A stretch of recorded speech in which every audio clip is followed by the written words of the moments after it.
नमस्कार बच्चों, +2 क्लास के विद्यार्थियों के लिए हिंदी में हमारा 9वां लेसन है आज। और 9वां लेसन है छोटा मेरा खेत बुगलों के पंख। ये 2 कविताएं हैं और इन कविताओं के जो लेखक हमारे कवि हैं वो हैं उमाशंकर जोशी। तो उमाशंकर जोशी का हम आज कवि परिचय पढ़ेंगे। उमाशंकर जोशी कौन थे, जीवन किस प्रकार का था, कहाँ जन्म हुआ, मृत्यु कब हुई, साहित्य विशेषताएं क्या थी, भाषा शैली किस प्रकार की थी, वो हम पढ़ेंगे। तो उमाशंकर जोशी जी का कवि परिचय तो देखिएगा। इनका जीवन परिचय में उमाशंकर जोशी 20वीं सदी के गुजराती काव्य के प्रमुख कवि एवं निबंधकार माने जाते हैं। तो ये गुजराती काव्य के प्रमुख कवि माने जाते हैं और निबंधकार भी माने जाते हैं। इनका जन्म सन 1911 ईस्वी में गुजरात में हुआ। सन 1911 में गुजरात में इनका जन्म हुआ और सन 1988 में इनका निधन हो गया था। सन 1988 में इनका 1911 में जन्म और 1988 में इनका निधन हो गया था। इनकी रचनाएं हैं। जोशी जी की बहुमुखी प्रतिभा संपन्न साहित्यकार माने जाते हैं, जो गुजराती कविता के प्रमुख कवि के साथ साथ गुजराती निबंधकार के रूप में माने जाते हैं। उन्होंने कविता, निबंध, कहानी आदि अनेक विधाओं में सफलतापूर्वक लेखनी अपनी चलाई है। इनकी प्रमुख रचनाएं निम्नलिखित हैं। देखिए कौन कौन सी रचनाएं हैं इनकी। एकांकी लिखी इन्होंने, एकांकी में विश्व शांति, गंगोत्री, निशिथ, प्राचीना, आतिथे, वसंत वर्षा, महाप्रस्थान अभिज्ञा, तो एकांकी थी इसकी। और कहानी में देखिएगा सापना भारा और शहीद, ये इसकी कहानी थी। उपन्यास भी देखिए श्रावणी मेणो और विसामो, इनके उपन्यास थे। निबंध भी लिखे इन्होंने। पार कांजन्या इसके निबंध रहा है। संपादक किया इन्होंने गोष्ठी का, उघाड़ी वारी का, कलांत कवि का, महारा सोनेट का, संपन्न प्रयाण का इन्होंने संपादन भी किया। अनुवाद भी किया इन्होंने।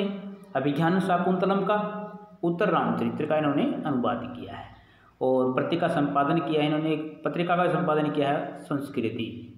ठीक, इन्होंने संस्कृति का इन्होंने क्या किया था, पत्रिका संपादन भी किया था। तो साहित्यिक विशेषताएं इसकी हैं भाई हमारी। जोशी जी को साहित्यिक से 20वीं सदी के तारीख गुजराती कवि की नई दिशा प्रदान की। उनकी कविता में नया स्वर है, नई शैलियाँ हैं। ये परंपरा से जुड़कर भारतीय जीवन मूल्यों की स्थापना करना चाहते हैं। वे भारतीय रंगों से पूरी तरह रंगे हुए हैं। कवि ने अपनी कविताओं के माध्यम से पाठक को प्रकृति के विभिन्न रंगों से परिचित कराया है। उन्होंने प्रकृति की नई शैली के माध्यम से व्यक्त किया है। उन्होंने साहित्य की अन्य विधाओं पर अपनी लेखनी चलाई है।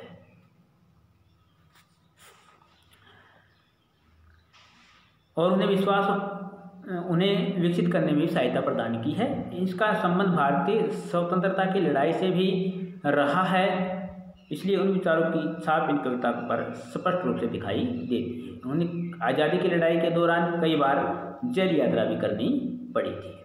तो कवि छायावादी काव्यधारा से गहरे प्रभावित हैं। गुजराती होने के कारण उन्होंने प्रादेशिकता के प्रभाव को अपनी कविता में प्रस्तुत भी किया है। उन्होंने मानवतावाद, सौंदर्य और प्रकृति चित्रण पर विशेष रूप से लेखनी चलाई है। अपनी भावना प्रधान कविता में उन्होंने कल्पना को इस प्रकार संयोजित किया है कि विचार मानव जीवन के लिए ठोस आधार के रूप में प्रस्तुत हो पाने में समर्थ सिद्ध हुए हैं। कल्पना के रसायनों को पीकर बीज निकल गए, निशेष शब्द के अंकुर फूटे, पल्लव पुष्पों में निमित हुए।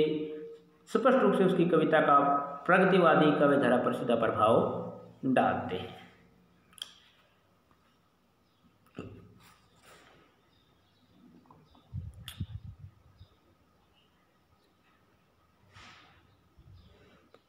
भाषा शैली रही है इनकी। इस कविता में खड़ी बोली की प्रधानता, उसमें तत्सम तद्भव शब्दों का सहज संबंधों का प्रयोग किया है, अलंकारों का भी उन्होंने प्रयोग किया है। तो ये था हमारे कवि उमाशंकर जोशी जी का जीवन परिचय, साहित्यिक परिचय और भाषा शैली। तो ज़्यादा बड़ा नहीं है उमाशंकर जोशी का जीवन साहित्य परिचय, जिसको अच्छे प्रकार से याद कर लेना, समझ लेना। अगर कोई समस्या रहे आपको तो पूछ लेना। तो सभी बच्चों को अगली वीडियो तक नमस्कार।